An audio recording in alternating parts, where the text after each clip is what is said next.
أعوذ بالله من الشيطان الرجيم. بسم الله الرحمن الرحيم.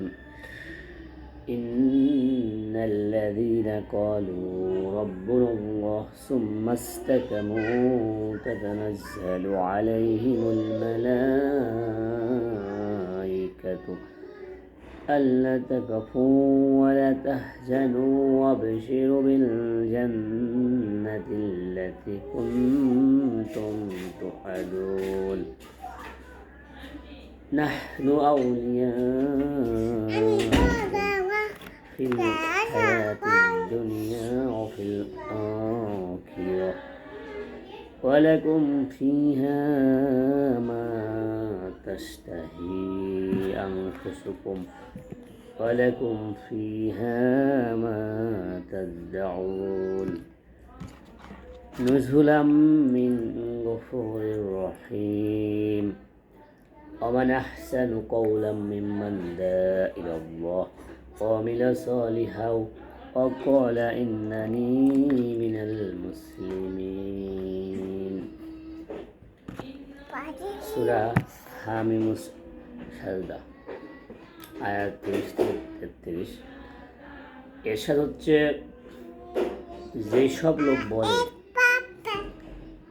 আল্লাহ আমাদের রব এবং এই কথার উপর অটল থাকে, নিশ্চয় তাদের প্রতি ফেরেশতা নাযিল হয় যারা বলতে থাকে, ভয় পেও না, চিন্তাক্লিষ্ট হও না, আর সেই জান্নাতের সুসংবাদ পেয়ে সন্তুষ্ট হও তোমাদের জন্য যার ওয়াদা করা হয়েছে।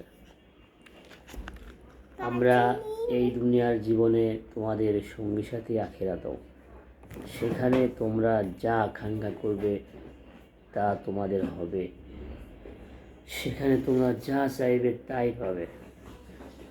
এ হচ্ছে ক্ষমাশীল মেহেরবান সত্তার পক্ষ থেকে মেহমানদারির আয়োজন। ওই ব্যক্তির কথার চেয়ে কার কথা উত্তম হতে পারে যে লোকদেরকে আল্লাহর দিকে ডাকে, আল আমালুস সলে করে এবং বলে, অবশ্যই আমি মুসলিমদের একজন।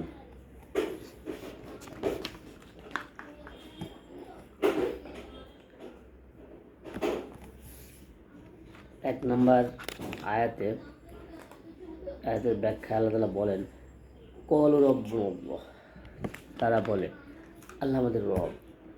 রব মানে প্রভু, মুনিব, প্রতিপালক, তত্ত্বাবধায়ক, ক্ষমতাশালী, প্রতাপশালী, কর্তৃত্বশীল সত্তা ইত্যাদি। আল্লাহ আমাদের রব, এই ঘোষণা দেওয়ার মানে হচ্ছে আল্লাহকে মুনিব বলে মেনে নেওয়া এবং নিজেদের চিন্তা চেতনাকে আল্লাহমুখী করা ও কর্মধারাকে আল্লাহমুখী করা। আল্লাহ আমাদের রব, এই ঘোষণা দেওয়ার মানে হচ্ছে আল্লাহকে মুনিব বলে মেনে নেওয়া এবং নিজেদের চিন্তা চেতনাকে আল্লাহমুখী করা ও কর্মধারাকে আল্লাহমুখী করা। আল্লাহ আমাদের রব, এই ঘোষণা দেওয়ার মানে হচ্ছে আল্লাহকে প্রতিপালক বলে বিশ্বাস করা এবং তার প্রতিপালন ব্যবস্থার প্রতি আস্থাশীল হওয়া।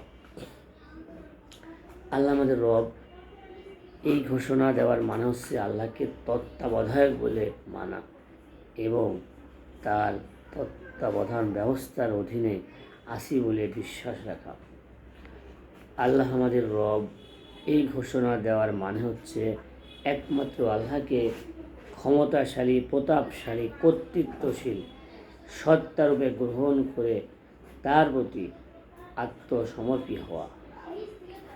আল্লাহ আমাদের রব, এই ঘোষণা দেওয়ার মানে হচ্ছে একমাত্র আল্লাহর বড়ত্ব, শ্রেষ্ঠত্ব প্রকাশ ও প্রতিষ্ঠার সংগ্রামে আত্মনিয়োগ করা, কারণ তার নির্দেশ হচ্ছে ওরা ওয়া রব্বাকা ফাকাব্বির।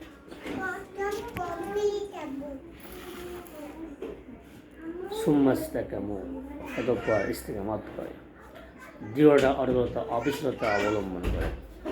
আল্লাহ আমাদের এই আয়াতগুলো থেকে শিক্ষা গ্রহণ করতে খুব দরকার। আসসালামু আলাইকুম ওয়া রাহমাতুল্লাহ।